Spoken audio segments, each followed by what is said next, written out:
Assalamualaikum everyone! How are you? Ayan, magsasashado ako ng isda. Asahan nyo na, pag may tirang isda ako, laging, ano tawag doon? Sashadong isda ang ulam namin after ng ulam namin. Ayan, hihimay-himayin ko siya. Para diretso kain na lang, diba? Para hindi na mahirapan rin yung mga anak ko. Ayan. Papakuluan ko yung tinik-tinik ng isda kasi ito yung magiging sabaw natin. Sayang kasi may mga lasa pa yan, 'di ba? Yan, nahimay ko na. Syempre, may mga hindi naman tayo perpektong magtinik-tinik, 'di ba? May syempre, may mga tira-tira pa yung tinik, 'Di ba? Ayan, na ako, mag-cut na ako nitong onion. Ayoko tong bawang, luya, onion, kasi nakakaiyak, nagaya ng paglayo niya sa'yo, 'di ba? Ayan, ito naman yung sa garlic. Pitpitin mo, nang gaya niya ng pagpipitpit niya sa'yo. Dahil mo hugot, ante. Ayan, ito naman tayo sa kamatis.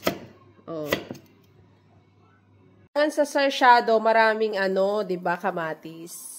Magigisa na tayo ng kamatis. Ay, sibuyas. 2 sibuyas to. Lagay ko na tong paminta at bawang.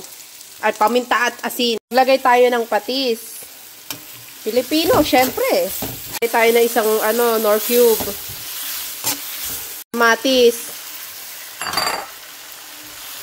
Ilalagay ko na tong tomato.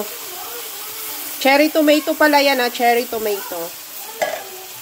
Ayan. Uhos na natin itong sabaw ng isda. Hintayin natin siyang kumulo, Pinagsama ko na dito yung isda at saka bawang. Ayan, lagay na natin yan, Ayan.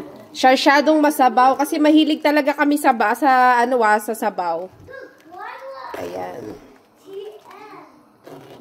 Masarap kasing kumain pag masabaw ang ulam. Diba? Luto tayo. Entrada!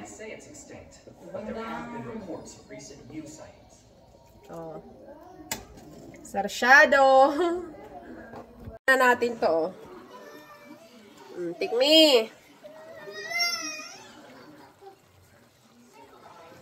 Bismillah.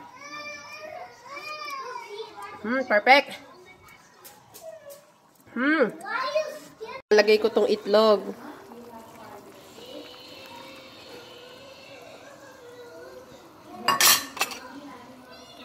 Sarap na sashado ko,